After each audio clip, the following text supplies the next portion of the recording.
Di balik gemerlap kota asing, ada kisah pilu seorang perempuan sederhana bernama Yunita. Ia meninggalkan tanah kelahiran, orang tua, dan buah hati tercinta, demi sebuah harapan, membangun rumah impian dan masa depan yang lebih baik untuk keluarganya. Pada pagi hari yang cerah, Yunita berdiri di depan pintu rumah bambu reot, matanya sembab karena semalaman menangis.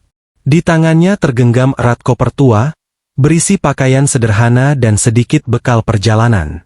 Di sampingnya, ibunya menahan air mata. "Nak, jaga dirimu baik-baik di sana. Jangan lupa sholat, jangan lupa makan." Suaranya bergetar, penuh kekhawatiran seorang ibu yang melepas anak perempuannya jauh ke negeri orang. Yunita mengangguk, mencoba tersenyum meski hatinya remuk. Ia tahu, perjalanan ini bukan sekadar mencari nafkah, tetapi juga taruhan hidupnya. Di belakang, Hasan, suaminya, berdiri dengan wajah datar. Tidak ada pelukan, tidak ada kata perpisahan hangat, hanya tatapan dingin yang membuat hati Yunita semakin berat. Yunita menunduk, mencium tangan suaminya dengan penuh hormat. "Aku pergi, demi rumah yang kita impikan," ucapnya lirih. Hasan hanya mengangguk singkat. Dengan langkah gontai, Yunita meninggalkan halaman rumah itu. Di dalam hatinya, ia berdoa agar pengorbanan ini tidak sia-sia. Sementara dari kejauhan, anak semata wayangnya menangis keras, memanggil-manggil ibunya yang pergi entah kapan akan kembali. Hari-hari di Arab Saudi berjalan begitu berat untuk Yunita. Pekerjaan rumah yang tiada henti, bangun sebelum fajar, tidur menjelang dini hari. Tangannya kapalan, punggungnya sering terasa nyeri. Namun setiap kali tubuhnya hampir menyerah, ia kembali mengingat tujuan awalnya. Setiap akhir bulan, ia menyisihkan hampir seluruh gajinya. "Ini untuk rumah kita, Hasan. Untuk masa depan anak kita," bisiknya setiap kali menuliskan nama suaminya di lembar pengiriman uang. Balasan dari Hasan selalu membuat hatinya kembali kuat. Ia mengirim kabar gembira melalui pesan singkat. "Rumah kita sudah mulai berdiri. Tiang-tiangnya kokoh. Nanti kamu pasti bangga." Bahkan, ia mengirim foto-foto rumah besar dengan cat mengilap dan pagar megah. Yunita menatap foto-foto itu dengan senyum bercampur air mata. Lelahnya seolah terbayar lunas. Ia membayangkan suatu hari akan pulang dengan kepala tegak, membawa cerita perjuangan, dan tinggal bersama keluarganya di rumah indah itu. Namun, jauh di lubuk hatinya, kadang muncul rasa ragu. Mengapa Hasan jarang menelepon? Mengapa ia selalu terburu-buru saat ditanya soal pembangunan rumah? Pertanyaan itu sering datang, tapi selalu ia usir dengan keyakinan. "Dia suamiku, pasti bisa dipercaya." Dengan itu, Yunita terus bekerja tanpa kenal lelah. Harapan akan rumah impian membuatnya bertahan, meski setiap malam ia menangis diam-diam di kamar sempit majikan. 5 tahun berlalu, waktu yang terasa seperti seabad bagi Yunita. Setiap rupiah yang ia kumpulkan, setiap peluh yang jatuh, ia titipkan pada Hasan dengan satu harapan. Rumah megah itu kini pasti sudah menanti kepulangannya. Hari itu akhirnya tiba. Dengan hati berdebar, Yunita menjejakkan kaki di tanah kelahirannya, Kalimantan. Di tangannya, koper penuh oleh-oleh. Senyumnya merekah, membayangkan wajah anaknya yang kini sudah tumbuh besar, membayangkan ruang tamu baru tempat mereka berkumpul, membayangkan kehidupan baru yang lebih layak. Namun langkahnya terhenti ketika ia sampai di jalan kecil menuju rumah.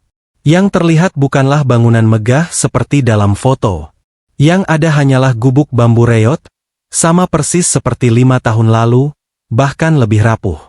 Yunita berdiri terpaku. Kakinya gemetar, napasnya tercekat.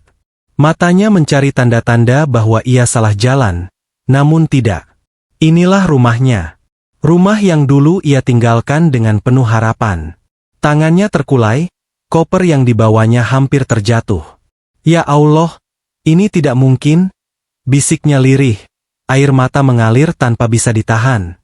Harapan yang ia genggam selama bertahun-tahun mulai runtuh seketika, namun hatinya masih mencari alasan. Ia masih ingin percaya bahwa semua ini hanyalah kesalahpahaman. Yunita melangkah gontai mendekati gubuk itu. Setiap detik terasa menyayat hati. Ia menoleh ke kanan dan kiri, berharap ada penjelasan yang bisa menenangkan batinnya. Seorang tetangga tua menghampiri, wajahnya dipenuhi rasa iba. "Yunita, kamu sudah pulang?" katanya pelan. Dengan suara bergetar, Yunita bertanya, "Rumahku, kenapa masih seperti ini?" Hasan bilang, "Sudah dibangun rumah baru."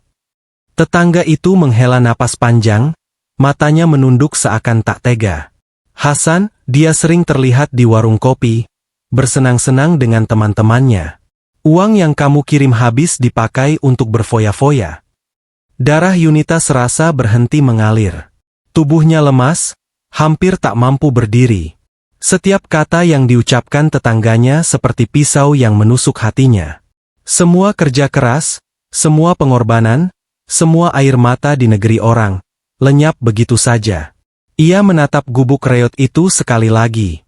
Seakan-akan dinding bambu yang rapuh sedang menertawakan kepolosannya.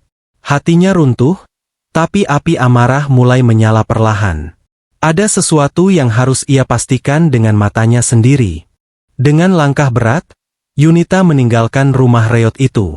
Air matanya belum kering, tapi hatinya sudah dipenuhi oleh tekad. Ia harus menemukan Hasan. Ia harus mendengar kebenaran langsung dari mulut pria yang selama ini ia percayai. Sore itu, ia berjalan menyusuri gang sempit menuju warung kopi yang disebut tetangganya. Dari kejauhan, terdengar suara riuh tawa laki-laki. Benar saja, di sana, Hasan duduk dengan santai. Di hadapannya, setumpuk kartu remi dan secangkir kopi. Wajahnya tampak berseri, seolah tak pernah ada beban hidup. Yunita berdiri di depan pintu warung. Napasnya berat, jantungnya berdegup kencang. Semua rasa, sedih, marah, kecewa, bercampur jadi satu. Ia melangkah masuk, suaranya tegas memecah keheningan. "Hasan, aku ingin tahu kebenarannya." Orang-orang di warung terdiam. Hasan terperanjat, wajahnya pucat.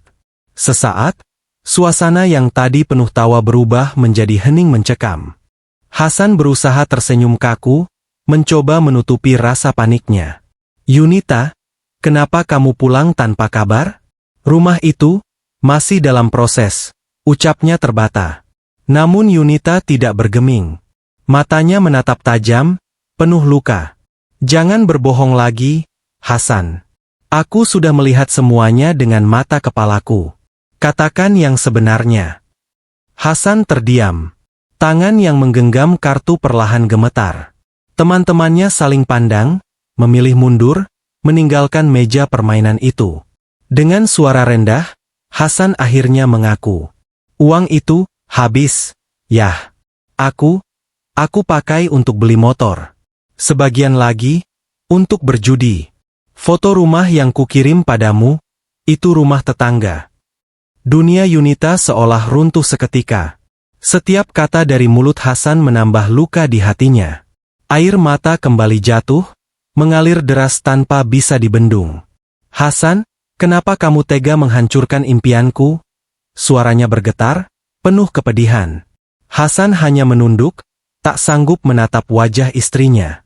Rasa malu dan penyesalan terlambat datang, ketika segalanya sudah hancur. Malam itu, setelah air matanya kering, Yunita menatap langit Kalimantan yang gelap. Hatinya sudah bulat, ia tidak bisa lagi hidup bersama pria yang telah mengkhianati kepercayaan dan menginjak-injak pengorbanannya. Esok harinya, dengan langkah tegas, ia mengurus perceraian.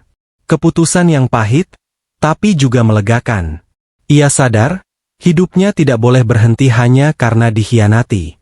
Yunita memilih bangkit. Dengan dukungan keluarga dan teman-teman, ia mulai mencari pekerjaan di kota. Meski sederhana, setiap langkahnya kini penuh keyakinan. Hasan hanya bisa menatap dari kejauhan, menyesali semua kesalahan yang tak mungkin diperbaiki. Sementara itu, Yunita menapaki jalannya sendiri. Luka di hatinya perlahan berubah menjadi kekuatan. Ia berjanji pada dirinya sendiri, suatu hari nanti, rumah impian itu akan terwujud.